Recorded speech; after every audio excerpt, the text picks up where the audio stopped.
역대상을 이렇게 우리가 이제 마무리하게 되는데요. 사실 역대기라고 불러야 되겠죠. 역대기. 역대상과 역대하는 한 책으로 봐야 되니까요.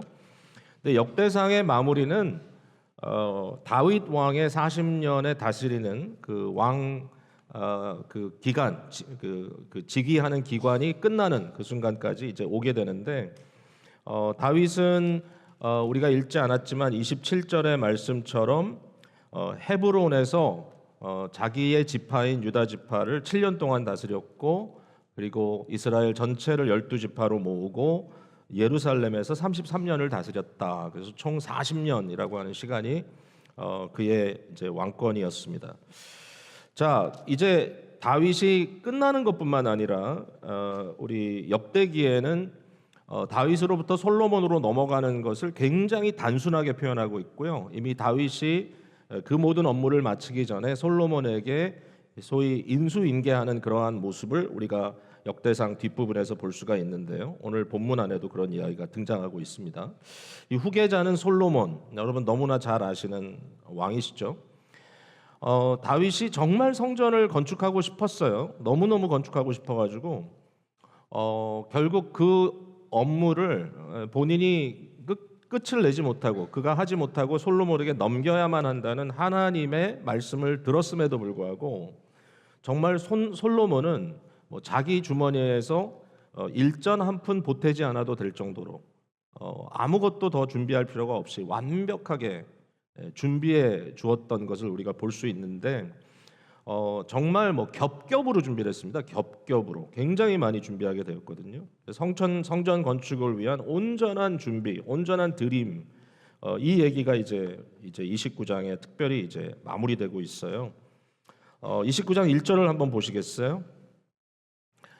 다윗 왕이 온 회중에게 이르되, 이스라엘을 모으고 이제 마지막 얘기를 하는 겁니다. 내 아들 솔로몬이 유일하게 하나님께서 택하신 바 되었으나, 그러니까 솔로몬 외에는 다른 후계자가 없다는 거죠. 단 한 사람인데 아직 어리고 미숙하며 이 공사는 크도다. 이 성전은 사람을 위한 것이 아니요 여호와 하나님을 위한 것이라.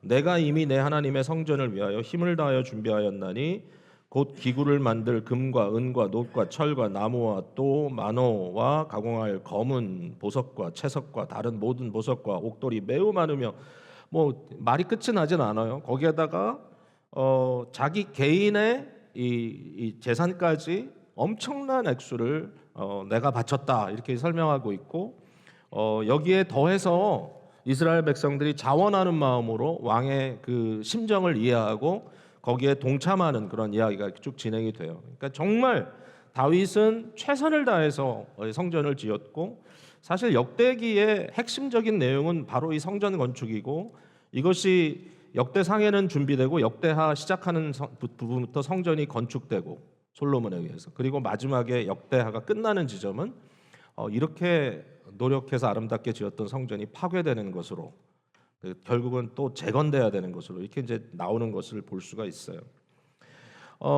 일단 저는 좀 아쉬움 같은 것을 좀 인간적으로는 생각을 해봐요. 근데 이 아쉬움이 인간의 아쉬움일 뿐 하나님 편에서는 또 메시지가 있는 것 같다는 생각을 하는데, 구약 성경의 가장 대표적인 두 인물 그러면 저는 모세와 다윗을 뽑겠습니다. 뭐 거기에 대해서 이견이 없을 것 같은데요. 모세는 40년이라고 하는 긴 시간을 출애굽 이스라엘 백성을 끌고 광야에서 이끌었는데, 그가 정말 하고 싶었던 게 뭐였겠어요? 백성을 이끌고 가나안 들어가는 거였을 거예요. 근데 하나님께서 허락하지 않으셨어요. 그래서 결국은 모압 광야에서 비스가산에서 죽죠. 근데 그 이유가 뭐냐면은 이 반석에서 물을 내야 되는 그런 상황이 있었죠. 이 마사에 있었던 사건. 이 사건에서 하나님의 영광을 가렸다라고 하는 그런 얘기가 이제 나오는데요. 명령하라 했는데 뭐 막대기로 2번 쳤다. 근데 이제 그거는 좀 디테일 자체가 아무리 설명을 하려고 해도 좀 뭔가 이렇게 좀 석연치 않은 부분이 있어요. 어쨌든 그런 이유로 결국 모세는 가나안에 들어가지 못했어요. 여러분 어떻게 생각하세요? 좀 억울하겠죠? 저 같으면 많이 억울했을 것 같습니다. 다윗도 성전을 짓고 싶었어요.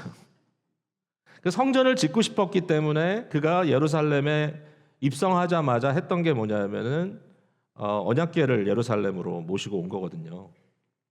결국은 여기에 하나님의 전을 세워야 되겠다라는 마음을 갖고 있었어요. 그 마음이 이미 있었어요. 그럼에도 불구하고 그것을 허락을 안 하셨어요.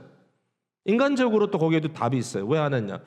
너는 피를 많이 흘린 전쟁의 사람이라 너의 아들 평화의 왕이 건축을 해야 되겠다. 그것도 좀 석연치가 않아요.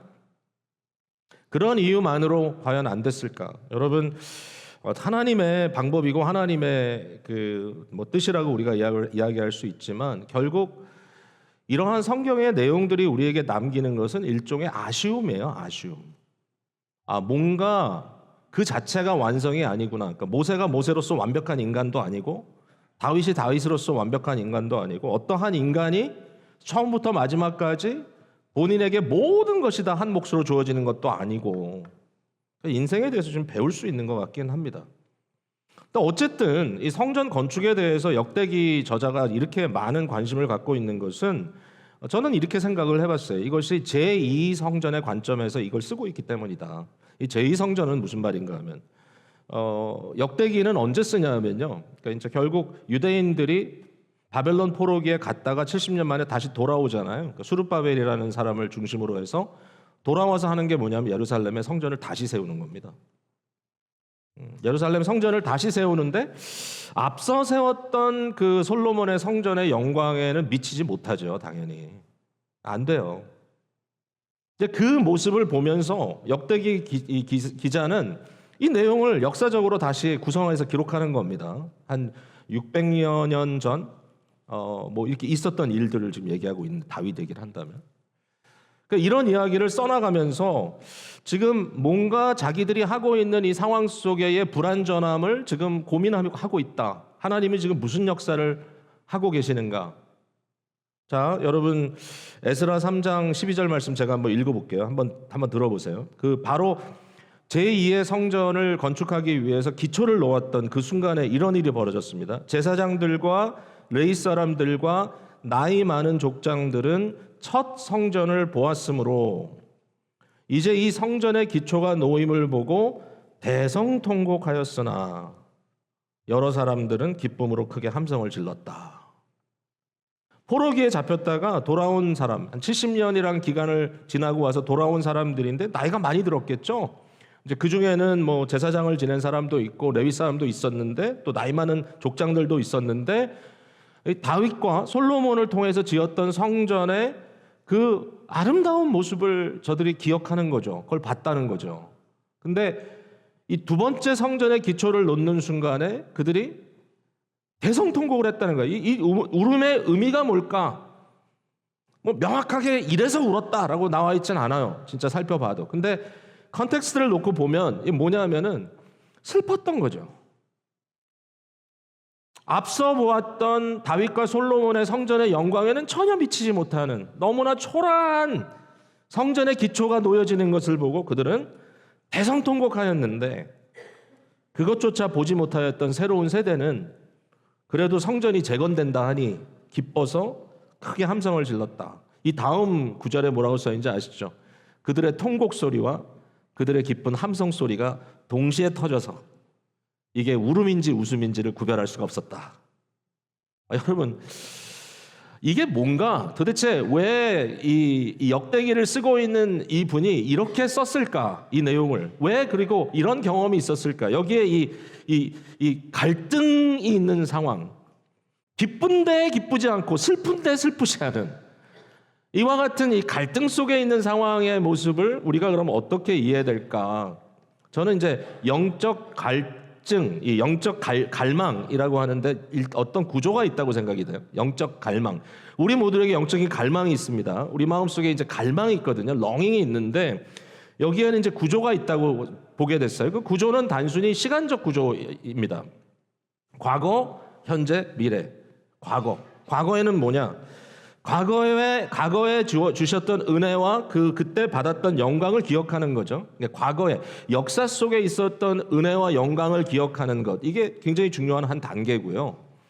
그러니까 여기에 이제 이 역대기를 쓰고 있는 이 분들은, 이 저자들은 결국은 과거의 영광, 과거의 은혜를 회고하고 있는 겁니다. 자기들이 직접 본 건 아니죠. 600년 전 일을 직접 봤겠어요? 아니지만 그러나 다윗으로부터 이어졌던 그 시대의 그 모습들을 다시 상기시키시면서 그때 다윗과 솔로몬 시대에 이와 같이 엄청난 일이 벌어졌었지. 그때 온 백성이 기쁨으로 자원하여 하나님께 드렸었지.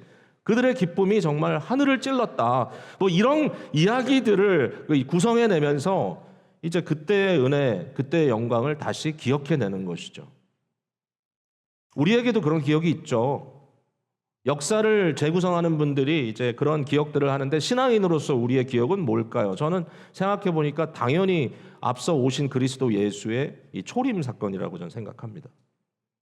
결국은 약속의 성취로 성육신하신 하나님께서 이 땅에 임하셨고 그의 성육신 사건, 그의 고난, 그의 십자가, 그의 묻히심, 그의 부활, 그리고 승천하심으로 그의 모든 구원의 사역을 이루신 그분이 과거에 또 이런 영광이 있죠. 오순절에 승천하신 그리스도께서 하나님 보좌 우편에 앉으셨다고 하는 영광에 계셨다는 증거로 그의 영을 교회에 쏟아부어 주신 사건. 그때 이후로 그리스도는 계속해서 그의 나라를 확장시켜 가시고 있다. 그러나 우리는 그리스도 예수를 육신적으로 보지 못했죠. 우리는 십자가 앞에 있지 않았죠. 우리는 부활하신 예수 그리스도를 직접 만져보지 못했죠. 우리는 그리스도의 승천하시는 모습을 직접 눈으로 목격하지 않았고 우리는 오순절에 불의 혀같이 성령이 처음 강림하시는 그 사건도 직접 그 자리에 있지 않았죠. 많이 얘기하죠. 많이 얘기합니다. 과거의 영광, 과거의 은혜, 우리에게는 과거의 일이지만 성경에 분명히 역사적 사건으로 기록되어 있는 이 내용들을 우리가 보면서 아, 그때 이런 일들이 있었구나. 대단하다, 멋지다, 엄청나다. 근데 이제 현재로 가면 어떤 상황이 벌어지냐면 현재에는 꼭 아쉬움과 부족함이 있어요. 인컴플리트해 뭔가. 현재는 그래. 과거에는 이랬는데 현재는 이런 것 같아. 이미 하나님의 나라가 그리스도로 임하셨지만 현재 우리의 상태는 어떤가? 마치 역대기 기자가 현재 우리가 지고 있는 이 제2의 성전은 사실은 초라하기 때문에 성전은 성전인데 하나님의 뜻이 이루어지는 것은 맞는데 여기에 뭔가 구원의 역사가 계속해서 이어져 가고 있는 것은 분명한데 그러나 어쩔 수 없이 마음속에 터져나오는 이 울음, 일종의 슬픔, 아쉬움, 온전치 못하다고 하는 이러한 생각, 거기에다가 그럼에도 불구하고 하나님은 역사하신다는 이 기쁨, 감격, 이런 것들이 계속 같이 밍글링돼서 가고 있는 이 현실, 이게 현재예요. 저와 여러분의 현재의 모습도 그렇다고 저는 이제 받아들이게 됐어요. 이것도 조금 나이가 드니까 되는 것 같아요. 제가 요새 나이 얘기하는데 죄송합니다. 저보다 연세가 많으신 분들은 아직 젊은데, 맞아요. 젊은데 자꾸 생각이 나요. 예. 근데 이제 어떤 생각이냐면 과거에는 사람들이 예를 들어서 교회가 좀 식었다, 뭐 은혜가 좀 없는 것 같다, 나는 영적으로 침체됐다. 제가 사람들에게 제일 무서운 말이 뭐냐면 교회 오래 다니신 분이 저한테 와가지고 저 요새 영적으로 침체됐어요. 꼭 책임이 저한테 있는 것 같아. 그래가지고 되게 무서워 그런 얘기하는 분들이. 근데 이제 저도 솔직히 그런 생각이 들거든요. 사역을 하다가 실망하는 순간들 있잖아. 정말 뭐 실망은 사실은 뭐 대만족이 있는 건 아니니까 어쨌든 실망이라는 것이 항상 우리의 삶 속에 있는데 그때마다 뭔지 몰라도 이거 이래도 되나? 과연 이게 옳은가? 그런 고민들을 갖고 있단 말이죠. 오늘 여러분 어떻습니까? 여러분 막 너무 좋아서 막 어쩔 줄을 모르시나요? 우리 동네는 그런 별로 안 계신 것 같아. 근데 어쨌든 뭐 이 순간에 여러분 마음속에 막 차오르는 기쁨과 감격, 난 진짜 아무 문제도 없고 그냥 하늘을 날아다닐 것 같고 그러신 분들이 한 분이라도 계시면 손들어 표해 주세요. 근데 대부분은 어떤가 하면은 아직 뭐가 아니야. 아직이 아닌 게 아니라 지금 상황이 너무 힘들어. 불편해. 구원을 안 받은 것도 아닌데 already인데 not yet. 아직도 완성되지 않았어. 우리 안에는 이 갈망이라고 하는 것이 기본인 것 같아요. 그러니까 이게 파스칼은 그랬잖아요. 우리 모든 사람들의 마음에는 하나님 모양의 빈 공간이 있다. 하나님만 채울 수 있다는데. 그러니까 현세를 살아가는 우리들에게 정말 하나님이 쇼업해가지고 당장 내 앞에서 나의 모든 것을 능가하는 하나님의 어떤 강력한 영광이 내 앞에 비치기 전에는 그것도 이제 지나가겠지만 그 순간이, 그러나 일반적으로 우리 마음은 좀 공허해요. 공허하다고. 그러니까 하나님 안에 내가 있기 전에는 내 마음은 항상 불안합니다라고 어거스틴이 고백했어요. 근데 그게 끝이 아니죠. 여기 이제 역대기 기자의 이 역할도 그렇고 우리도 마찬가지인데 장차 이루어질 완성과 풍성함에 대한 갈망이 또 있는 거예요. 지금은 좀 불완전해. 불완전한 게 맞아. 앞서 우리가 얘기했지만 다윗이 40년을 왕으로 지냈지만 성전을 건축 못하는 게 맞아. 모세가 40년 이스라엘을 이끌었지만 가나안에 못 들어가는 게 맞아. 그러나 그게 끝은 아니에요. 끝은 아니에요. 여기에 장차 이루어질 완성될 하나님의 나라, 풍성함의 그 임함을 갈망하는 그 모습이 있다는 거죠. 성경에 이런 얘기가 계속 나와요. 에스겔이 포로지에 끌려갔던 선지자인데 그의 마음속에 보여줬던 하나님의 환상은 이 어떤 성전과도 비할 수 없는 완전한 성전, perfect temple. 실제로 존재하지 않습니다. 그 perfect temple의 환상을 보여주셨어요. 마치 요한계시록에 하늘로부터 내려오는 새로 단장한 새 예루살렘의 완벽한 모습을 보여주듯이 새 성전의 모습을 보여주셨을 때 우리는 이미 구약시대에 하나님의 마지막 섭리가 어떻다는 것을 볼 수 있었어요. 예수님 당시에 이 성전은 세컨드 템플, 두 번째 템플이 맞는데요. 이 두 번째 템플을 그대로 두니까 너무 초라하잖아요. 정치가가 하나 있었습니다. 헤롯이라는 정치가가 내가 성전을 좀 덧붙여 지어줘야 되겠다. 그래가지고 이제 마음에 먹기를 솔로몬 성전보다 더 멋진 성전을 짓겠다. 굉장히 오랜 시간을 지었어요. 굉장히 오랜 시간. 근데 예수님 당시에도 완성이 안 됐어요. 이게 제자들이 매료돼가지고 주여 보시옵소서 이 돌들이 어떻고 뭐 이 기둥이 어떻고 이렇게 해서라도 뭔가 만족을 만들어내겠다고 하는데 그러나 하나님의 뜻은 그게 아니었죠. 예수님께서 말씀하시기를 이 성전을 허물라. 아니 그리고 실제로 AD 70년 돌 위에 돌 하나 남지 않고 허물어질 것이다. 그러신 주님께서 하시는 말씀이 나는 새로운 성전을 지고 있다. 새로운 성전을 지고 있다. 여러분 지금 우리가 성전 짓고 있는 거 아세요? 뭐 건물 짓는다고요? 아니 그게 아니고요. 예수님이 사실은 성전이에요. 예수님 자신이. 예수님을 어떻게 표현하냐면 머리라 그래요. 머리. 예수님이 머릿돌이고 코너스톤이에요. 모든 주춧돌이에요. 주님께서 이렇게 시작한 성전 건축 사역을 이제 눈에 보이지 않는 성전이에요. 인격적인 성전이에요. 이 성전을 어떻게 이어가시냐면 그가 택하신 모든 사람들을 불러 모으는 겁니다. 여러 세대에 걸쳐서. 그러니까 저와 여러분도 거기에 포함이 돼서 머릿돌 대신 예수 그리스도, 기초 대신 그리스도 위에 우리가 벽돌 하나씩 쌓듯이 저와 여러분이 쌓아지고 이어져 가고 있어요. 아직도 완성이 안 됐어요, 이게.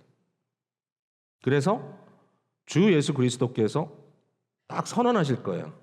모든 이방인의 수가 차고 심지어는 나를 버렸지만 그러나 그 중에 택한 자들이 있어, 남은 자들이 있어, 유대인들 중에 이스라엘 사람 중에 구원받을 자들의 수가 차고 결국 그 숫자가 완성되어 하나님의 성전이 완성되었을 때 그때 우리 주님께서 다시 오실 겁니다. 성령이 거하시는 전, 여러분 성전 또는 교회 그러면 교회죠. 사실 교회인데 건물이 아니고요. 사실은 교회라고 하는 공동체, 하나님의 나라 백성, 하나님의 나라. 근데 이제 이거를 생각하면 우리 눈에는 교회 그러면 이제 요거가 보이니까. 근데 여러분 사실 이거 확장해야 돼. 로컬 처치가 교회입니다. 맞습니다. 그런데 우리 장로교인들은 알죠. 이게 여러 교회들이 합쳐서 노회를 이루어도 교회, 철치스라고 안 부릅니다. 교회입니다. 또 더 많은 사람들이 뭐예요? 우리 교단에 650교회가 있는데 650교회가 모여도 교회, 철치입니다. KAPC, Korean American Presbyterian Church입니다. 철치스가 아니고 한 교회. 근데 그게 끝이 아니잖아요. 결국 우주적 교회. 사실 이건 이제 눈에 보이지 않기 때문에 이 불가시적 교회, Invisible Church. Invisible Church는 사실은 완전한 교회의 모습이에요. 그 교회가 아직도 역사 속에는 지어져 가고 있다. 이 완전한 교회에는 위선자가 없어요. 완전한 교회에는 믿지 않는 사람이 없어요. 완전한 교회는 그냥 드나드는 교인이 있는 게 아니라 주 예수 그리스도의 피로 흰 옷을 입은 죄 씻음을 받은 온전히 하나님의 자녀로 거듭난 주의 백성들이 온전한 교회로 세워져 가는 바로 이 영광스러운 것. 이게 이제 미래의 완성된 모습. 우리가 그 모든 영광 속에 우리도 빨려 들어갈 겁니다. 이 미래의 영광, 그때는 뭐 만족이고 아니고 할 것도 없을 거예요. 하나님의 영광의 그 존재 앞에 내가 완전히 소용돌이 속에 휩쓸려 갈 거기 때문에 저는 그때 너무 고대가 돼요.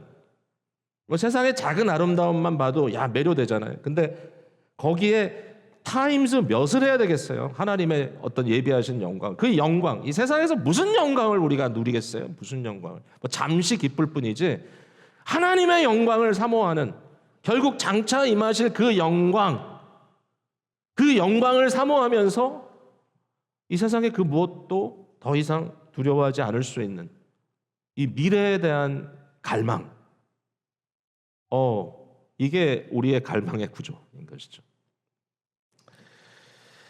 자, 이러한 이제 컨텍스트 속에서 이 역대기 기자의 이 말 속에서 오늘은 특별히 이제 다윗의 기도가, 마지막 기도가 여기 등장을 하는데 바로 본문입니다. 10절에서 19절. 이 기도 속에 이러한 것들을 전제한 다윗이 과연 어떤 기도를 하고 있느냐, 어떤 기도를 하고 있느냐. 저 기도의 한 세 가지의 요소를 좀 발견했는데요. 정말 길지 않게 갈 수 있을 것 같아요. 남은 시간에. 근데 이 세 가지가 저한테는 오늘날 이러한 갈망 속에 살고 있는 저와 여러분에게 정말 우리의 기도가 돼야 되겠다는 생각이 들었어요. 이런 기도를 할 것 같은데 잘 안 해요. 첫 번째 기도는 뭐냐면 여호와를 송축하는 기도입니다. 여호와를 송축하다. 송축이라는 단어가 중요합니다. 송축. 오늘 본문 10절부터 송축이라는 단어가 여러 번 나오죠. 예. 다윗이 오늘 회중 앞에서 여호와를 송축하여 이르되 주는 영원부터 영원까지 송축을 받으시옵소서. 예, 우리가 읽은 19절까지 읽었는데 20절에도 여호와를 송축하라 백성들에게 얘기합니다. 송축. 이 송축이란 단어가 사실은 영어로 얘기하면 blessing이에요. blessing. 바라크라는 단어인데 되게 재밌는 게 뭐냐면은 우리가 누구를 blessing 한다 그러면 그것은 좀 높은 사람이 낮은 사람을 blessing하는 그런 개념이 일반적이죠. 그러니까 부모가 자녀를 위하여 축복 기도를 한다. 제가 뭐 우리 자녀들이 기도들을 다 잘하니까 자녀들에게 뭐 기도하라고 맡깁니다. 같이 모여도 오늘 식사 기도 네가 해라. 뭐 오늘 이 일을 위해서 네가 기도해라. 근데 어느 순간에 이거는 아버지가 해야 할 기도라고 생각할 때가 있어요. 어제도 그런 일이 있었어요. 우리 둘째 아들 이제 가정이 이제 아파트 하나 구해가지고 새로 이사를 갔는데 가족들이 모여가지고 같이 축하하고. 근데 그때 마지막 떠나기 전에 내가 한번 기도할게. 무슨 기도를 했겠어요? 여기서 잘 살 수 있도록 하나님 복 나눠 주십시오. 기도했겠죠. 블레싱. 여러분, 하나님이 우리를 축복하실 때는요. 그러니까 사람이 축복이란 말보다 하나님께서 우리에게 복 주실 때는, 복을 허락하실 때는 이런 겁니다. 우리가 부족하는 것을 채워 주시는 겁니다. 복은. 그죠? 근데 이제 예를 들면 이제 이런 거죠. 우리 그 민수기 6장에 나오는 이제 대제사장적 이 복비는 이 베네딕션이 있잖아요. 축복이 있잖아요. 여기 보니까 이렇게 써 있어요. 여호와는 내게 복을 주시고 너를 지키시기를 원하며. 왜 이렇게 말씀하십니까? 왜냐하면 우리는 불안한 존재들이기 때문에 지켜주셔야 돼요. 위험해 우리는. 주의 복은 뭐죠? 우리를 지켜주시는 거예요. 그 다음에 여호와는 그의 얼굴을 내게 비추사 은혜 베푸시기를 원하며. 은혜는 뭐죠? 비어있는 우리들에게 하나님께서 그의 선물로 채워주시는 거예요. 하나님 우리 은혜가 필요합니다. 은혜 채워주세요. 여호와는 그 얼굴을 내게로 향하여 드사 평강 주시기를 원하노라. 왜 평강입니까? 평강이 없어요. 우리는 항상 앵셔스하고 초조하고 불안하고 하나님 주의 평강이 필요합니다. 이게 이제 축복이죠. 축복. 하나님의 돌보심, 하나님의 은혜 베푸심, 하나님의 평강이 너와 함께 있을지어다. 자, 이게 이제 이해가 됐어요. 오케이. 하나님이 블레싱하면 우리에게 부족한 것을 채우신다. 자, 그런데 사람이 하나님을 축복하면 어떻게 됩니까? 이런 기도를 우리가 하나요? 그러니까 여기에 다윗은 그렇게 하는 거야. 여호와를 송축합니다. 내가 하나님을 블레싱합니다. 이게 도대체 무슨 말인가? 사람이 하나님을 축복하는 것은 하나님께 어떤 부족함이 있기 때문에 그것을 채워드리는 게 절대로 아니고요. 이건 뭐냐? 하나님의 하나님 되신 그 자체로 인정하고 축하하고 칭찬하는 거예요. 칭송하는 거예요. 이런 기도를 우리가 하나요? 하나님 되심으로 인하여 저희가 하나님을 축복합니다. 하나님은 바로 이와 같은 분이십니다. 하나님 자체의 위대하고 아름다움을 제가 찬양합니다. 우리가 그 송령 부르지 않습니까? 만복의 근원 하나님, 온 백성 찬송 드리고 저 천사여 찬송하세. 찬송 성부 성자 성령. 그 찬송에 보면 아무 다른 얘기가 없어요. 그냥 하나님을 찬송합니다. 그래서 이게 덕설러진 거예요. 덕설러지. 하나님을 하나님 그 자체로 하나님을 칭송하고 하나님을 찬양합니다. 여러분, 이런 기도를 드리려면 하나님을 좀 알아야 되겠죠. 나의 어떤 당장 느껴지는 경험이 아니라 하나님을 하나님 그 자체로 알고 하나님을 송축하는 것. 과연 이러한 기도를 하나님께 드리는가? 웨스트민스터 소요리 문답 4번의 질문이 이겁니다. 하나님은 어떤 분인가? 하나님은 어떤 분인가? 여러분, 이거 외우면 좋은데 외울 수 있을 것 같은데 저도 자꾸 까먹어요. 이런 내용이에요. 하나님은 영이신데 그는 무한히 자유롭고 그는 온전히 온 세상에 무소부지하신 분이신데 그의 존재하심과 지혜와 권능과 거룩하심과 공의와 인자하심과 진실하심이 무한하시며, 무한하다는 말은 이제 공간적 개념이죠. 공간적으로 무한하다, infinite.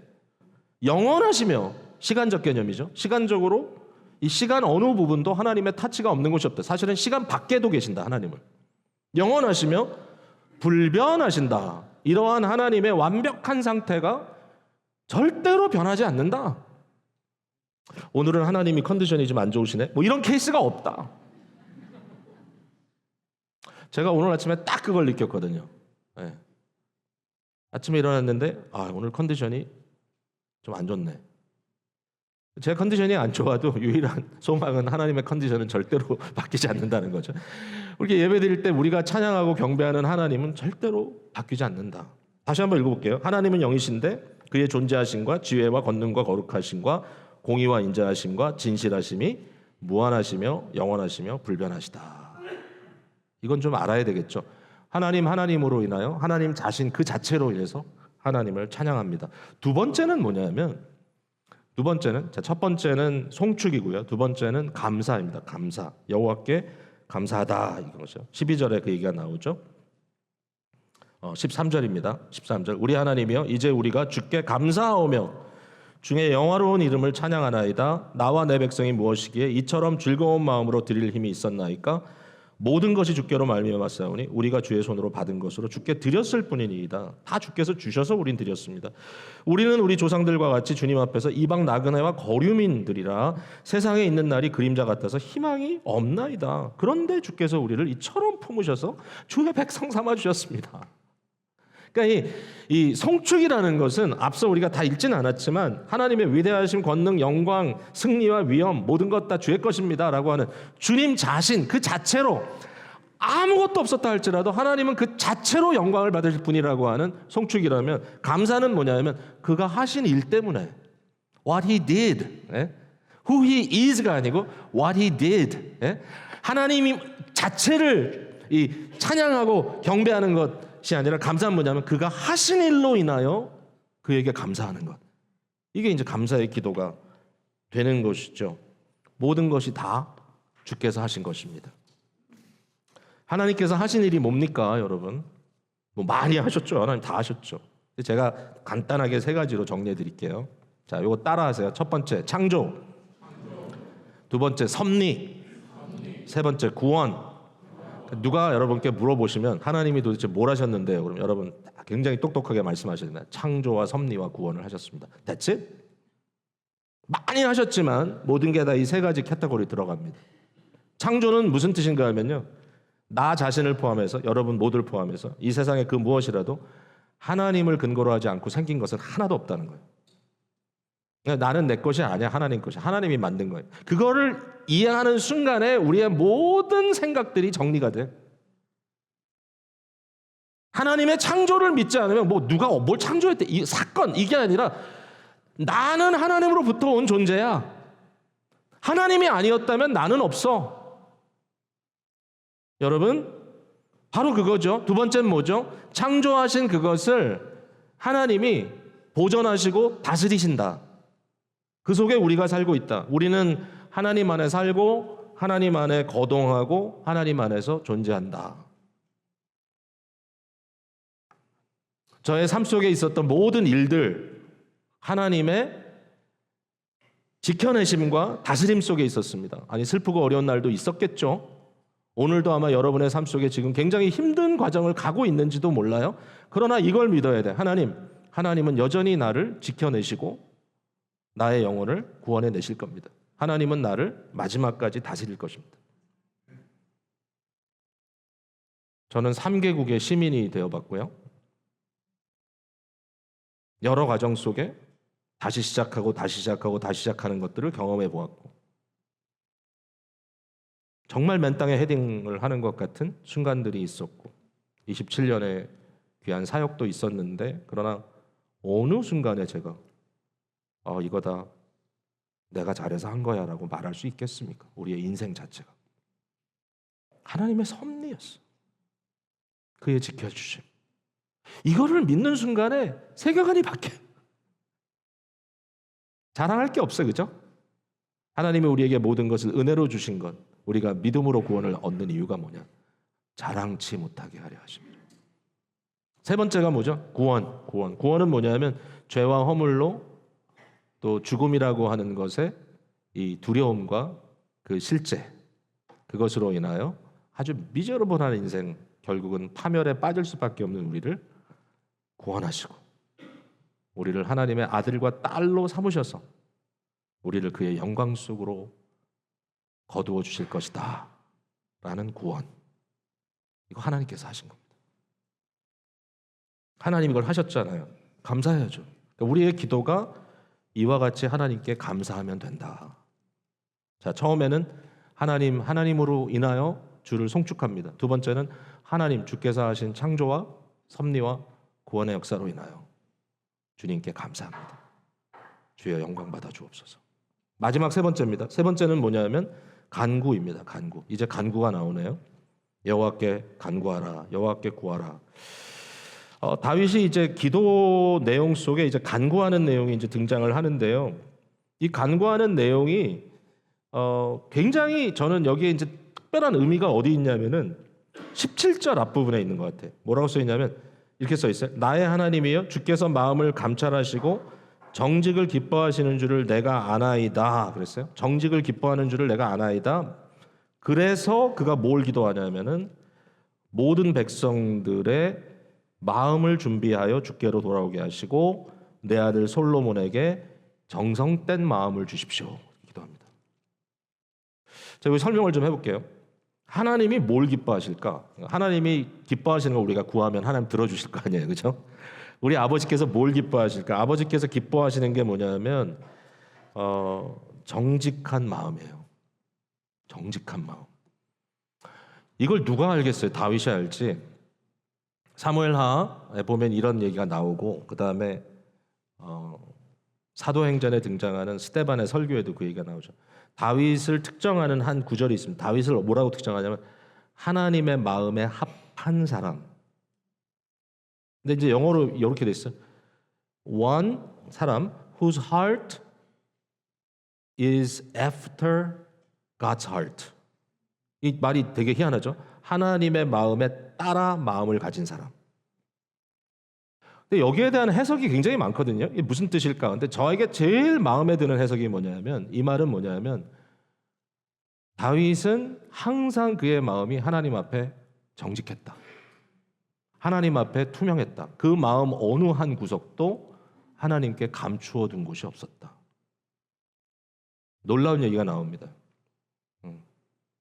다윗은 딱 하나의 일 외에는 하나님의 마음에 합한 자였다. 그가 정직히 행했다. 그 딱 하나가 뭐냐면 이제 이 사무엘하 또 이런 나오는 내용을 보면 뭐죠? 네. 밧세바 사건이라고 얘기해서 밧세바 사건.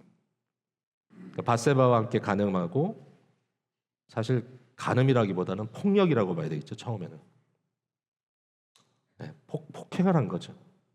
여인에게. 그리고 그것을 감추기 위해서 그의 남편을 살해해버린. 오늘날로 얘기를 하면 뭐 왕이든 대통령이든 이건 당연히 탄핵입니다. 이건 처형입니다, 그냥. 근데 그 당시에 이것을 감추고 있었다가 감추기 위해서 죄를 더하고 그러다가 나단 선지자에게 이제 책망을 받지 않습니까? 그 책망을 받고 그가 터졌는데요.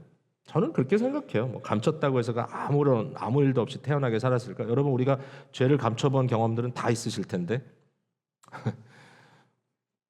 예, 없으신 분들은 죄송합니다. 제가 말을 너무 쉽게 한 것 같습니다. 말해놓고 예, 저는 있어요. 그러니까 죄를 감춘 경험이 있는데 그 죄를 감췄을 때 제 마음의 상태는 뭐냐면 썩어 문드러지는 상태입니다. 그러니까 죄가 노출됐을 때 느낌은 뭐냐면 없는 게 생긴 게 아니라 이게 안으로 고있던 게 밖으로 터지는 거예요, 그냥. 그러니까 다윗의 경험도 같았을 거예요. 그 고름이 터지는 그 순간에 다윗이 하나님 앞에 기도하죠. 그 기도의 내용이 가장 잘 담겨 있는 게 이제 시편 51편이라 그래요. 이 시편 51편에 다윗이 하는 말이 무슨 기도입니까? 하나님, 내 안에 정한 마음을 창조하시고 정직한 마음을 새롭게 하소서. 깨끗한 마음을. 하나님, 내 안에 정직한 마음을 새롭게 하소서. 하나님, 내 마음이 주님 앞에 온전히 깨끗이 솔직히 드러나게 하소서.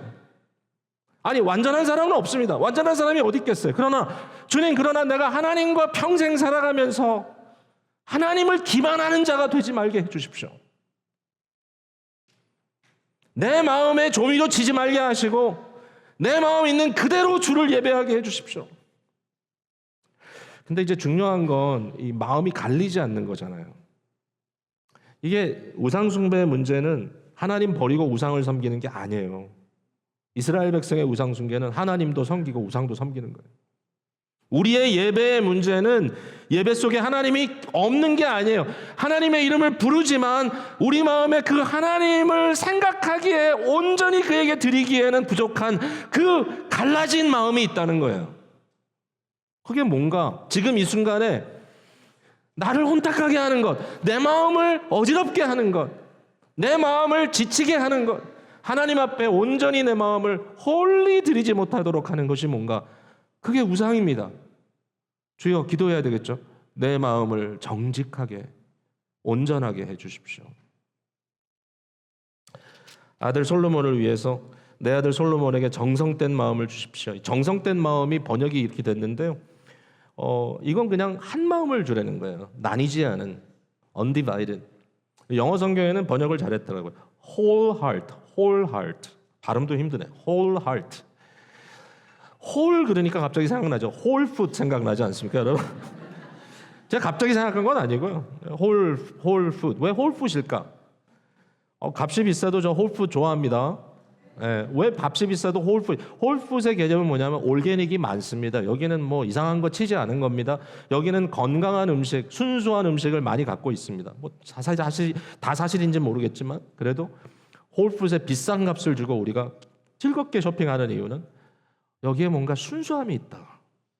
하나님, 우리 교우들에게, 우리에게 홀 하트를 주십시오. 순전한 마음을 주십시오. 예수님께서 그렇게 기도하라 그러셨어요. 그러므로 염려하여 이르기를 무엇을 먹을까, 무엇을 마실까, 무엇을 입을까 하지 말라. 그런즉 너희는 먼저 그의 나라와 그의 의를 구하라. 그리하면 이 모든 것을 너희에게 더하시리라. 하나님의 다스림, 그리고 하나님의 의로우신 역사가 너희 안에 있는 그것을 먼저 구하라. 그러면 나머지는 주시겠지. 기도는 하라 그랬어요. 그러므로 이렇게 기도하라. 주기도문이죠. 하늘에 계신 우리 아버지, 이름이 거룩히 여김 받으시오며 나라가 임하시오며 뜻이 하늘에서 이루어진 것 같이 땅에서도 이루어지이다. 주여, 하나님의 역사, 하나님의 나라, 하나님의 뜻이 이루어지기를 소망합니다. 제 전심을 다하여 주를 사모합니다. 주의 나라 임하소서. 주여, 이 땅에 하나님의 공의와 하나님의 공률이 임하기를 원합니다. 주여, 제 마음이 그것을 경험할 수 있도록 내 마음이 홀하트가 되게 해주십시오. 그리고 나서 기도하라는 거예요. 오늘 우리에게 일용할 양식을 주시옵고. 기도하는 거예요. 그러나 먼저 우리의 마음이 하나님 앞에 온전히 드려져야 된다. 참 스트러글이겠죠. 우리에게는 복잡해요. 간사해요. 잘 속이고요. 그러나 사람에게는 어떻게 할지 몰라도 오늘 이 시간에 주께서 우리에게 너무나 당부하는 것은 네가 사람들 앞에 고집 세우고 네가 사람들 앞에 뭐 잘 보이려고 하고 네가 사람들 앞에 거짓말도 하고 한다 할지라도 뭐 좋은 건 아니지만 그러나 진짜 네가 하지 말아야 할 건 뭔지 알아? 내 앞에서 나를 속이려고 하지 마라. 내 앞에서 거짓말하지 마라. 내 앞에서 가식 떨지 마라. 내 앞에서 그냥 감정 돋구지 마라. 내 앞에서 홀할트로 와라. 교회의 기도입니다. 우리 교회 예배 하나님 자신으로 인하여 송축합니다. 하나님 주께서 하신 일 창조와 섭리와 구원으로 인하여 주님께 감사합니다. 그리고 하나님 주님께 간구합니다. 우리에게 정직한 마음을 주시옵소서. 왕에 대해서는 구할 필요가 없어. 왜냐하면 이미 예수 그리스도는 정직하신 분이에요. 성경이 우리에게 뭐라 그러죠? 그리스도 예수의 마음을 품으라. 예수님을 닮아가게 하시고 예수님의 마음을 품게 하여 주시옵소서. 이러한 기도가 오늘도 예배 가운데 있길 바라고요. 예배의 한 순간이라도 우리의 마음을 모아 준비하여 하나님께 순전한 예배를 드리는 저와 여러분 되시기를 주님의 이름으로 축복합니다.